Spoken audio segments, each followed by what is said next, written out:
Vera did not expect to erupt like this. The floor was littered with glass fragments and fresh blood. With a punch, the mirror had shattered in 1,000 shiny and sharp pieces, with a lot of them now taking residence in her hand. She looked at the crimson liquid running menacingly from her arms, picked up a handful of sharp pieces and ate them. Vera never liked her face or her body. Everything about her is a disaster. Nature has cursed her. She has to change everything in her appearance. She has to change to the point where she won't be able to recognize her, not even her own mother. She desperately needs to morph into something unrecognizably stunning. Beautiful girls have long blonde hair, juicy lips, almond eyes, rich breasts, blue eyes, caramel-colored skin, huge eyelashes, tiny waists, fancy acrylic nails, great makeup, a trendy fashion style, pearly white teeth and long legs. Unfortunately, her genetic luck is terrible. She is the exact opposite of all that, and she can't bear anymore to see that sick-looking, whiter-than-paper girl anymore who puberty seems to have forgotten about. She would look at beautiful women and girls on social media for hours on end and cry her eyes out. Eventually she stopped, because it was too much. She has to look at stupidly beautiful females with perfect features in everyday life anyway. Everyone at school and at home is perfect. Everyone is perfect better. That's why she broke that stupid mirror that has been mocking her face for so many years. Look how ugly you are. It told her every day, despite never having uttered a word. A picture is worth 1,000 words, 1,000 painful and vulgar words. It didn't have a need for a mouth. The job was well done and without one. Many years ago, she used to love herself, but the people surrounding her did not let her stay in this sunny mental stage for long. They made sure it had an expiration date. She misses not hating her existence. She believes that maybe it's possible to return to that bright place. Maybe if every part of her flesh looks different, she will be once again loved. She will stop being the black sheep of her family, or of her friend group anymore. She doesn't look like anyone around her. They all fit the stereotypes of beauty without any exception. Not even one of them. She is not just a black sheep, she is a disgusting black sheep. The only standard she has come the closest to over the years is the one of the ideal body, but even that, hardly. She has stopped eating almost completely, but it is not enough. Her jaw feels like it only exists for decorative purposes at this point. The same could one say for her stomach as well. In the mirror she only sees the lost daughter of an elephant. Huge ears and the dimensions of an elephant. All her bones are visible and her veins look like huge blue and green avenues, and it's still not enough. Her body looks like a far cry from what is considered the epitome of beauty. She has begged her mother to give her a helping hand hundreds of times, and she has refused every single time. She won't let her get plastic surgery, or even dye her appalling black hair into a gorgeous blonde hue, like all the other girls her age. Something hypocritical since she naturally looked like Vera in the past. She is her spit image, sans the plastic and the chemicals. What makes everything more hypocritical is that her mother is the one who first started commenting on Vera's poor looks. Every time she brings this topic up, the house turns into a war zone. Her mother reminds her relentlessly that she is the most disgusting thing she has and will ever lay eyes upon, yet doesn't want her to have any professional work done.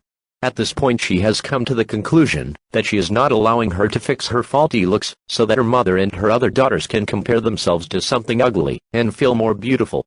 She exists only for their sick pleasure. They are happy that she is ugly. They want her to be hideous and unsightly on purpose. She was 7 years old when it all started. Take care of your figure, you're a girl. Her mother had told her angrily and slapped the bowl of cereal off the table. The floor was full of her milk, blood, and tears as she was collecting the cereal and the broken bowl from the floor. Her mother gave her a good beating after she cleaned them, because somehow she was responsible for it. Despite her cruel mother's hand being the culprit. Her sisters were joyfully laughing, calling her a pig, and telling her to lick it all off the floor along with the broken glass. Apparently, it was going to help her lose weight by cutting her intestines. She has been compulsively eating glass since that day. The bathroom looks like a murder scene after every time she does that, but they were right. This indeed helps her lose weight as well as maintain it. Her mother congratulates her every time she does this. The blood is not very easy to remove or hide, so she can tell. Vera believes that it's not that she is happy because she is doing something to become less unattractive, but because it causes her agonizing pain and makes her weaker, easier to control. Her happy world slowly crumbled after these events. The comments became more and more, and now she has reached a breaking point. 9 whole years of this torture. She no longer knows if he can stand another hour, not to mention whole day. Her sanity is hanging by a single loose thread made out of cheap materials. A deep desire to remove her whole skin is eating her inside out. The mental agony she is experiencing is simply unfathomable. Hopefully, by the time night rolls around she will have forgotten it all by the second that the numbing hit of the needle touches one of her blood vessels. Hopefully, it will let her do her work without feeling so filthy, like she usually does. This feeling is the last thing she needs on her back right now. She has saved a lot of money, enough to do the surgeries she so desperately is in need of. When she was 14 she was on the verge of suicide. At the last moment, before jumping from the roof, she decided to live. She was dancing around the edge of the roof for about 3 hours.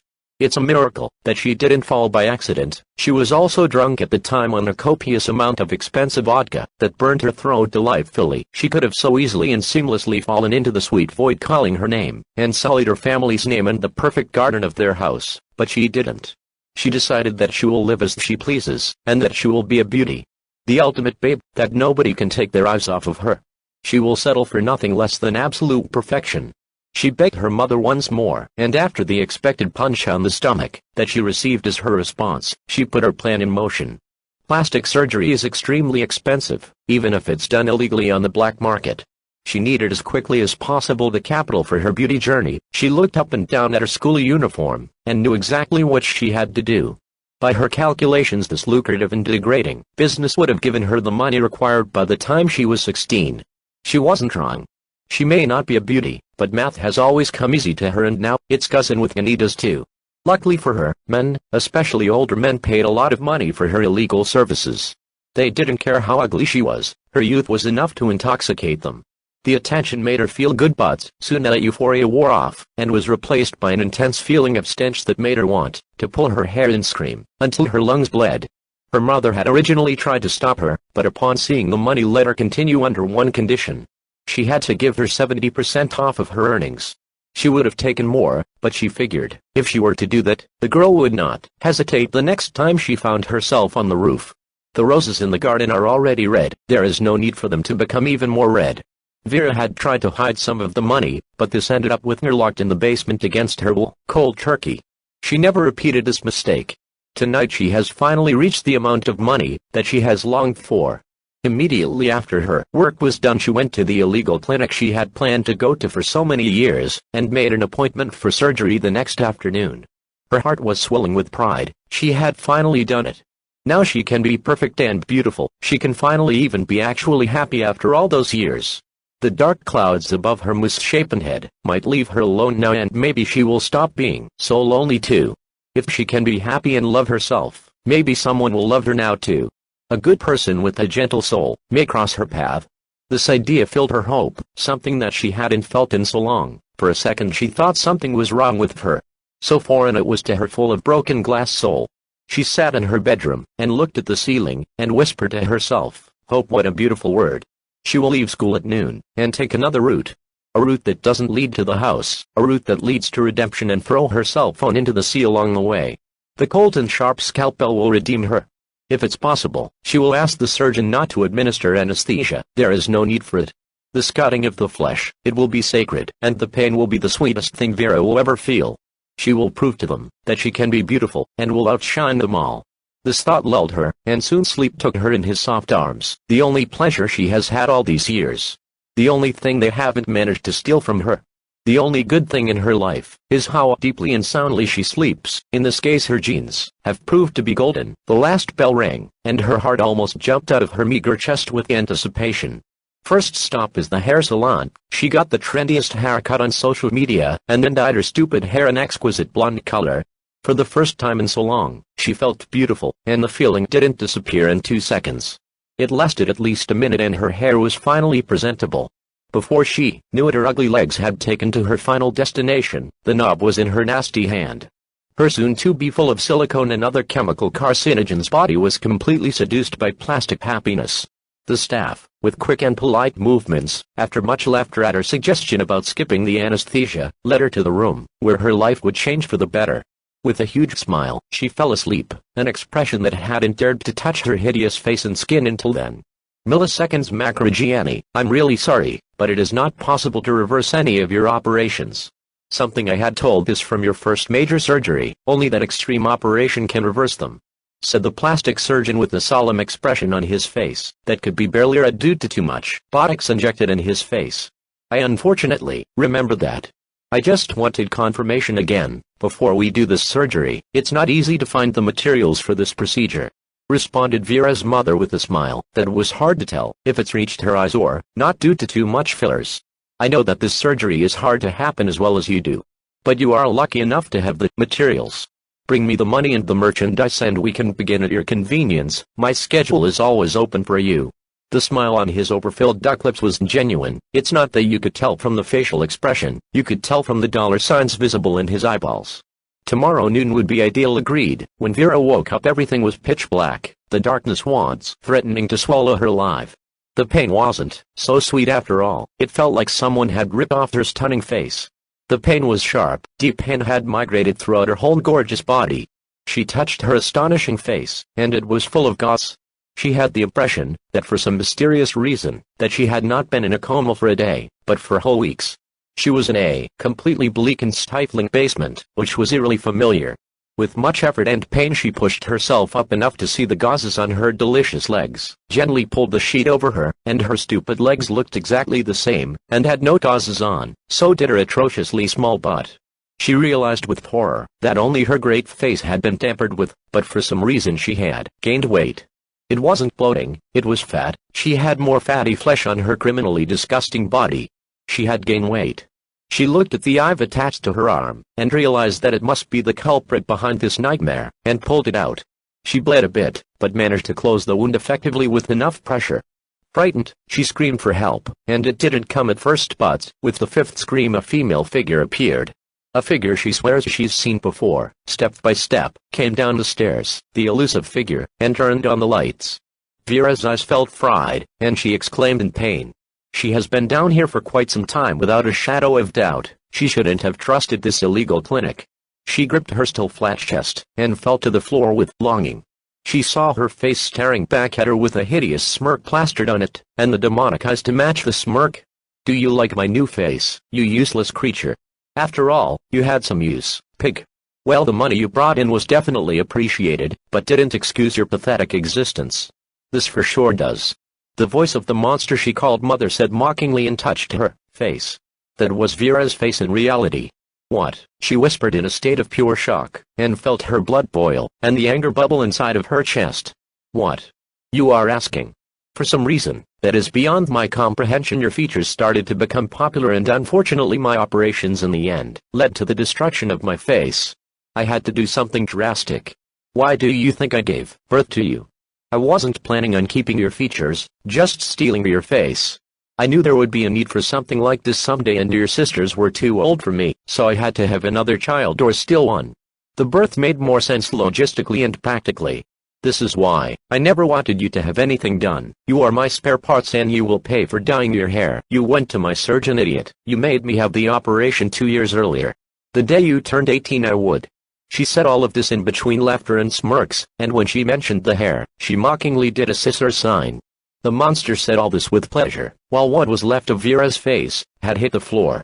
She felt up her face with her tired hands, and she had no lips or anything else. The only thing left intact were her eyelids. She stood up and initially fell from the muscle atrophy, and crawled to the small bathroom in the basement. She reached the white sink, and grabbed it as hard as she could, and once she managed to support herself on it, she put her shaking hands on the gauze, and began to unwrap. The monster simply watched the whole show with extreme amusement. What she saw made her vomit. The stomach was empty and all that came up was just acid.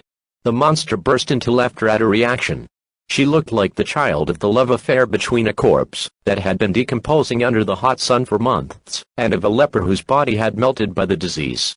It was a red and irritated thing with scared eyes and vicious scars everywhere that had a permanent terrified expression of utter disgust. Only the worms were absent from this circus of a face. What needed to be done next was utterly clear in her mind. Suddenly all the strength returned to her sickly body. She broke the mirror in front of her as she had broken the one in her room. But this time she broke it into large pieces that fit comfortably in her palm. The mirror wasn't shattered in tiny pieces, but in sizable and murderous chunks that were calling out to her. The monster began to laugh to the point of tears at this act, but it quickly ceased. As soon as he saw her approaching with sharp glass in hand, It hadn't still taken her exactly seriously, but did stare at the girl concerned. Vera did a sudden leap towards it, and made a large cut on its cheek. The monster screamed and Vera smiled, revenge running through her veins. Frightened, the monster went to run, but the next blow found it in the neck. Vera cut off every inch of its face, and tortured it until it died. She told it all the curses and curses she had wanted to say at it for so many years, and in the end she broke its head, and she didn't stop when its breath stopped. She stopped when its head had become a pulp. Her sisters soon came downstairs, and they didn't receive any better treatment. At first they didn't take it seriously either, but they turned pale when they saw the brains and silicone on the concrete floor. Even the silicone had installed on the monster's head. She rushed over to all three with fury and a murderous mood. Her blood boiled with vengeance, every cell screamed for redemption, telling her to commit brutal and delightful murder. They beat her with their hands, with a metallic pipe, threw a heavy glass vase on her head, but nothing stopped her. Within minutes she had destroyed them all, in the exact way she took care of the monster. She danced like a happy child on their brains and a big weight was lifted off her back. Full of blood, silicone, hyaluronic acid, expensive makeup and brains, she climbed the stairs, and filled a bowl with cereal and cold milk. She sat in the same spot as when she was 7 years old, and started thinking about how to get rid of their bodies. Eventually, she realized that she was never really ugly. She was and she is beautiful. She may now indeed look like Quasimodo's dead female reincarnation, but in the end it's all fake. This is what the party of corpses in the basement proved to her. The beauty standards are unrealistic, and change like the wind. They are not worthy of it. The monster needed a face transplant to begin with a clean slate, and fit the new beauty standards. Not to mention, that it had aged 30 years within a year, because of all of the plastic surgeries. All these monsters in the basement lived by other people's standards, and hung on the puffy lips of stupid beauty gurus who couldn't even themselves reach the beauty standards that they had set. All this madness led her to prove what she had known since she was little. Beauty is objective, and once you are healthy, everything is beautiful. Of course, now she is missing some things, but she is not going to deal with it any further. She saw what monsters plastic surgeons created in her basement. No surgeon is coming near her, unless she is dying. Eventually, redemption came from the scalpel simply in a way she could never have imagined. She laughed out loud at the thought and cheerfully